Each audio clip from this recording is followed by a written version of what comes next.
This video is for that guy that has made a lot of money in his life, a lot of success financially in this world and everything, but still feels so empty inside.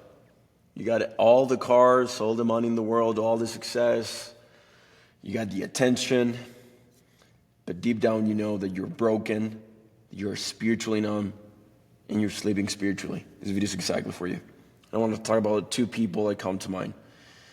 One of my really good friends, he's very successful. We're talking a couple of weeks ago, and he's like, Ben, I'm worth millions and millions of dollars, but I hate my job. I hate what I do. I want to get out. I want to get out, and I want to do something else and whatever. And I always ask him, I'm like, dude, why are you friends with me? Like, you're like way more successful than me financially. Like what is it that I have that, like, I'm not there? I don't get me wrong, like, you're like a mentor to me. I learn a lot, but like, what? Why? And I realized that is because I'm always preaching this about fulfillment, passion, chasing your dreams, impacting people's lives, chasing your mission, your legacy. And for me, that case is just a matter of time. But it's funny because I know that he lacks that energy. He lacks that internal part of it that no one sees. And he has like a bunch of employees and people that they look up to him and stuff. But one-on-one, we talk about this stuff because he does feel empty. I know a couple days ago, I saw on Instagram this article from the owner of Loom that sold for $975 million. And he literally said, I'm rich and I have no idea what to do with my life. Life has been a haze this last year after selling my company. I find myself in the totally unrelatable position of never having to work again.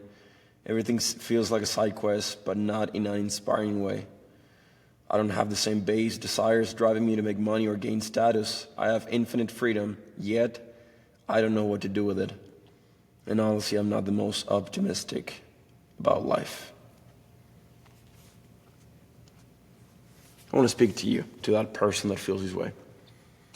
Because I've said this over and over again, and this is the reality of life, that even though, that is very important, success financially is one of the areas of life.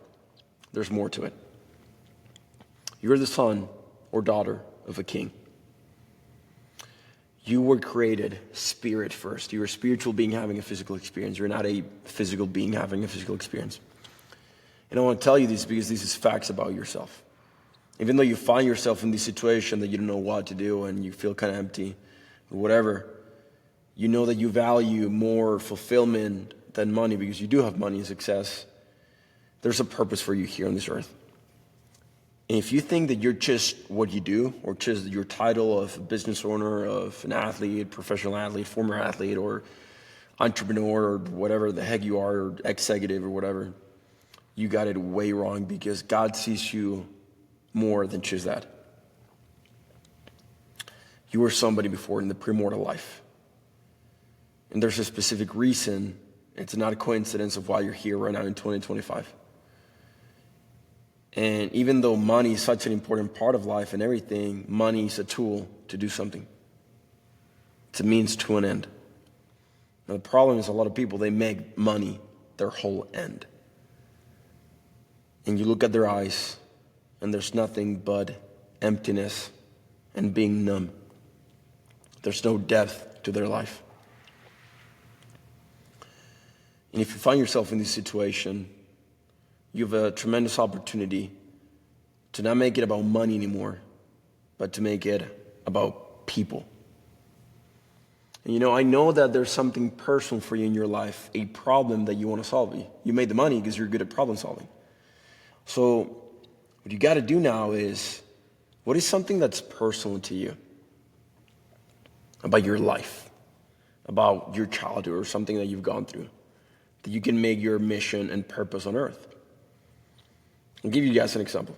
And there's this tennis player, I forgot the name. I gotta go do some research and figure out the name. But there's this guy back in the 1900s. He was the best at what he did.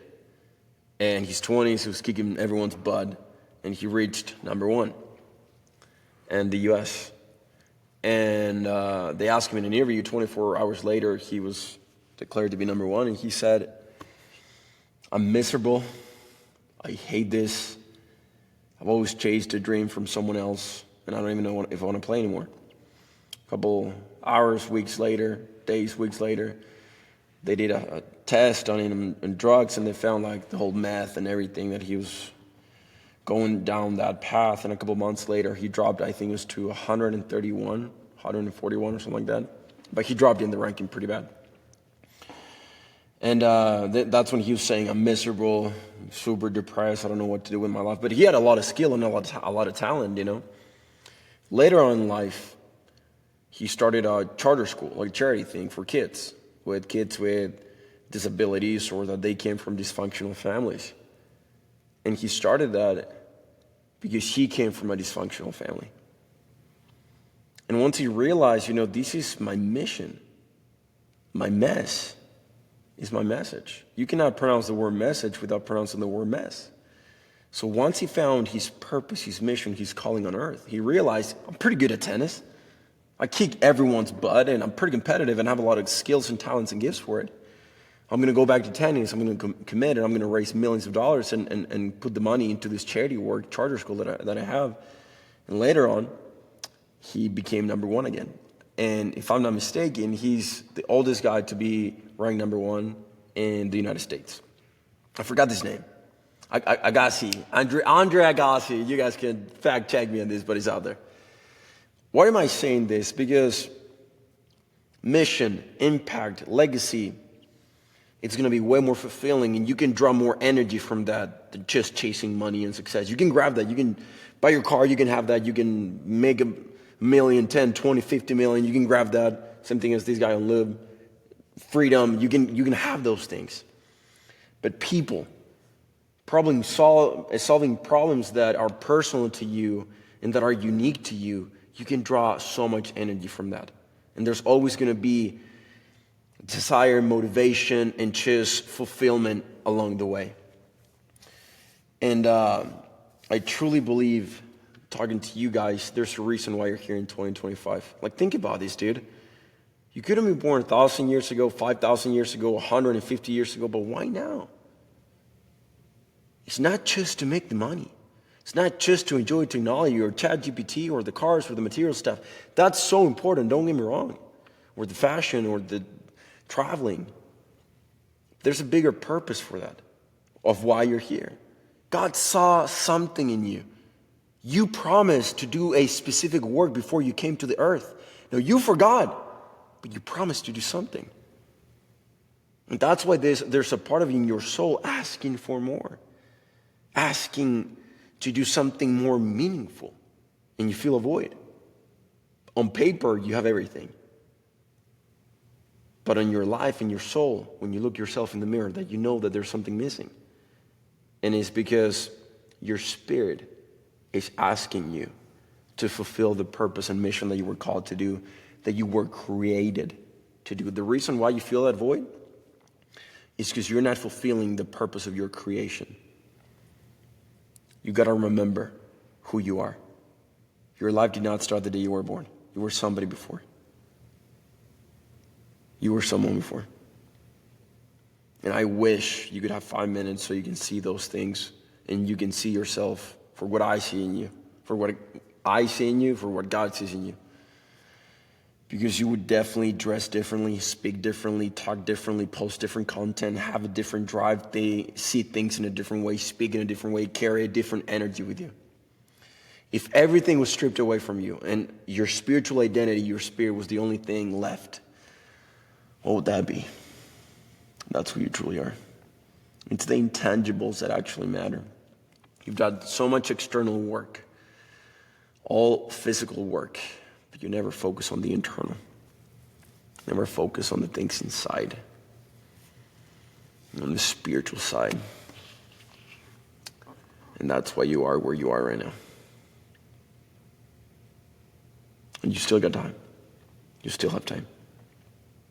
You know, this is something that's personal to me because I've been so many times in my life that struggled with my identity or things that how I saw myself and my skills and my worth and my value. And it wasn't until in 2017 and throughout my life that God has made me feel that and show me in a spiritual way that it's just, to be honest, the most important thing I carry with me. Confidence is not having a six-pack.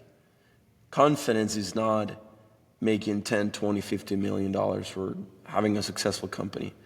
Confidence is not having the marriage of your dreams. Confidence is knowing who you are. Regardless if at some point in your life you don't have that physical evidence. It's knowing who you are, the good and the bad.